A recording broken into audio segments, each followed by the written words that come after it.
اگر کوئی شخص جانور خرید کر لے آیا لیکن اس کے کان میں سوراخ ہے تو اب اس صورت میں اس کی قربانی ہوگی یا نہیں؟ کان میں اگر فقط سوراخ ہے اور ایک معمولی سوراخ ہے تو قربانی ہو جائے گی۔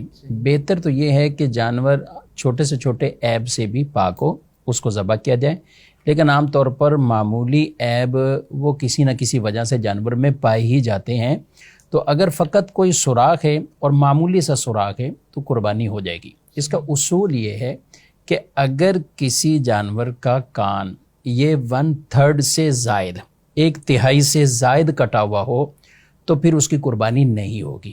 1/3 یا اس سے کم ہے تو پھر اس کی قربانی ہو جائے گی۔ یعنی ایک کان سلامت ہے، اگر ہم دیکھیں تو 9 انچ وہ پورا ہے، اب دوسرے کان کو دیکھا تو وہ 7 انچ ہے، تو اس کا مطلب 2 انچ کٹا ہوا ہے، 7 انچ یہ سلامت ہے، تو اس کی قربانی ہو جائے گی، کیونکہ 1/3 1/3 سے کم ہی یہ کٹا ہوا ہے، تو اس صورت میں ہو جائے گی۔ اب اور اگر یوں ہے کہ وہ 5 انچ کان بچا ہوا ہے، 4 انچ کٹا ہوا ہے، تو اس کا مطلب 1/3 سے زائد کٹا ہوا ہے، تو اب اس کی قربانی نہیں ہوگی۔ تو سوراخ عام طور پر معمولی ہوتے ہیں، وہ 1/3 تک نہیں پہنچتے، تو قربانی اس کی ہو جائے گی۔